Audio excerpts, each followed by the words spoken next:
Draugai sveiki, atsiprašau už strokių garsus už lango, bet aš nieko su tuo negaliu padaryti. Šis video yra apie moterų tipą, kuris jokių būdų netinkamas rimtiems santykiams. Beveik kiekvienas iš jūsų bent kartą tokią moterį esat sutikę, aš esu įsitikinęs. Tai yra moteris, kuri santykiuose kovoja dėl dominavimo. Ji siekia užimti lyderio poziciją ir nuolat varžosi dėl valdžios. Ir iš karto pasakysiu svarbiausią dalyką. Pakeisti tokios moteris neįmanoma. Atsisakykite savo iliuzijų. Santykiuose su tokio tipo moterimi nuolat vyksta konfliktai. Aiškinimai, įsižeidimai, įtampa. Vyras atsiduria prieš pasirinkimą. Čia išeina, kad arba jisai nuolat švelnina konfliktus, nuolat taikosi, nusileidžia jai, lenkiasi, lankstosi prieš ją.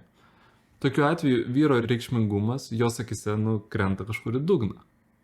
Arba jis viso to žeminimosi nedaro. Ir santykiai, taip švelniai tariant, destabilizuojasi. Prasideda destrukcija. Tokio formato moteris faktiškai nepalieka tau pasirinkimo. Jei nori su ja būti, turėsi nusileidinėti. Priešingą atveju ji pati pradės griauti santykius. Net jei vyras moka teisingai sužaisti konfliktus, tai pavadinkim. Susitaikyti po valandos, po dienos ar po savaitės tai vis tiek nėra sveiki santykiai. Tai yra nuolatinė įtampa. Kodėl mano nuomonė ji pati bus nelaiminga? Svarbus momentas. Instinktyviai, bet kuri moteris siekia stipraus vyro šalia savęs. Kad įsijungtų tas meilės režimas, ji turi užimti silpnesnę poziciją, šalia stipraus vyro. Tačiau šiuo atveju ji pati neleidžia savo vyrui būti stipriam. Ji kovoja, priešinasi, kiša jam pagalius į ratus. Rezultatas yra vidinis konfliktas ir nelaimė. Iš kur tokios moteris atsiranda? Priežastys gali būti įvairios. Dažnai tai matriarchalinė šeima arba tėvo nebuvimas. Tai gali būti netgi skaudi paauglystės meilė. Bet aš jums pasakysiu taip, kad tai neturi jokios reikšmės. Tu jos vis tiek nepakeisi. Kokius vyrus tokios moteris renkasi? Dažniausiai patogius. Vyras pradeda prisitaikyti prie jos, lankstytis, manyti, kad taip nukreips santykius į gerą pusę. Ir pagaliau jie abu bus laimingi kartu, bet tai yra didžiulė klaida. Iš pradžių ji gali būti patenkinta, kad jis vykdo visus jos norus. Tačiau laikui bėgant, pagarba trauka ir visa aistra išnyksta, reikalavimų tik daugėja ir galiausiai tokioje istorijoje vyrą palieka. Labai svarbus testas čia yra konfliktas iš tikrųjų.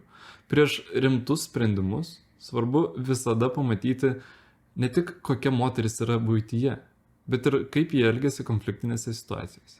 Čia net galima sąmoningai sukurti konfliktą ir tiesiog pažiūrėti jos reakciją. Moteris tinkama santykiams. Ji dažnai tampa diplomatė. Taip, konfliktų bus bet kokiu atveju, čia faktas. Kartais nėra teisaus nei vieno, nei kito. Kartais abu yra teisūs savaip, bet tokiose situacijose kažkas privalo nusileisti. Tokio tipo moteris nenusileis niekada. Kaip jie įsimylė? Tai nutinka retai. Dažniausiai scenarijus atrodo daugmaž taip. Vyras iš karto investuoja, rodo stiprią simpatiją.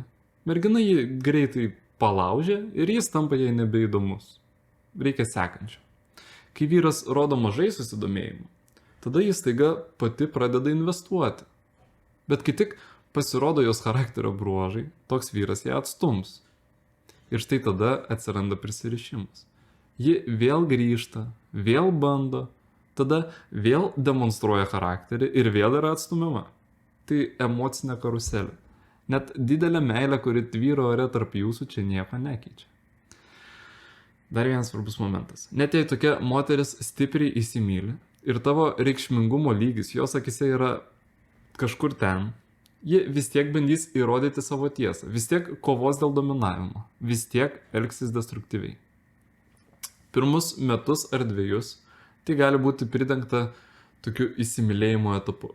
Bet kai ji pasijus patogiai, kai viskas santykiuose bus ramu ir gera, va čia prasidės tikroji kova. Ir tai bus karas, o ne vienas mūšis, pažadu. Kaip elgėsi tokia moteris po konflikto? Įsivaizduokite. Jūs susipykot ir savaitę nebendraujat. Klasika. Moteris tinkama santykiams ilgai neištvers tokios įtampos. Ji ieškos būdo susitaikyti. Jei tai yra logiška, nuosekli pabaiga. O tokio tipo moteris iki paskutinio rodys tau charakterį. Kenties, bet neįs taikytis. Ir kol jį kenties, labai dažnai ieškos emocinių resursų kitur, pas kitus vyrus. Kom tai gali baigtis, aš manau visiems ir taip yra aišku. Tipiniai bruožai. Dažnai tokios moteris yra kaprizingos ir tokio vartotojiško mąstymo. Žinot, man visi yra skolingi. Arba kraštutinai orientuotas į savirealizaciją ir karjerą. Siekiančios absoliučios autonomijos, kad būtų kuo mažiau priklausomos nuo vyro. Jos dar dažnai kalba apie lygybę. Šitas mano mėgstamiausias. Bet realybėje ta jų lygybė atrodo šitaip. Vyras ją išlaiko, padeda, saugo, visur vežioja, sprendžia jos problemas, o ji, žinote, tau nieko neprivalo. Kaip atpažinti tokią moterį anksti? Yra vienas labai svarbus indikatorius. Jei net būdama silpnoje pozicijoje, mergina tau sako, tu man skiri per mažai dėmesio, tu manęs nemyli. Svarbu yra suprasti kontekstą. Jeigu ji tau tai sako prieš išsiskiriant su tavim, jau išeinant, uždarant namų duris, tai gali būti tiesiog kaip pasiteisinimas. Ok, sakykim. Dabar trumpai papasakosiu apie poziciją santykiuose, kad jums būtų aiškiau. Daug kas galvoja, kad silpna pozicija santykiuose tai yra moteris, kurią vyras nuolat lupa iš diržo, kuri yra priversta stovėti prie indų 24 valandas per savaitę. Per savaitę, neblogai būtų. 24 valandas per dieną. Vaikštai visą laiką su fanaru.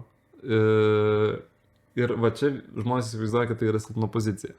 O stipri pozicija reiškia, yra vyras, kuris sėdi namie prie teliuko kiaurą parą ir, žinot, taip dominantiškai geria alutį. Tačiau čia yra visiškai ne tai, apie ką aš šneku. Stipri pozicija yra vyras, kuris turi aiškių tikslų ir deda visas savo pastangas kiekvieną dieną, kad tų tikslų pasiekti. Ir jisai turi stiprius įsitikinimus. Jisai nori sukurti šeimą. Jisai žino, kokia yra jo rolė santykiuose ir kokia yra moters rolė santykiuose. Bet stiprus vyras niekada neužgaulios savo moters, nes jisai padarė pasirinkimą, jisai pats ją pasirinko. Jis dės visas pastangas, kad jai būtų gera kartu.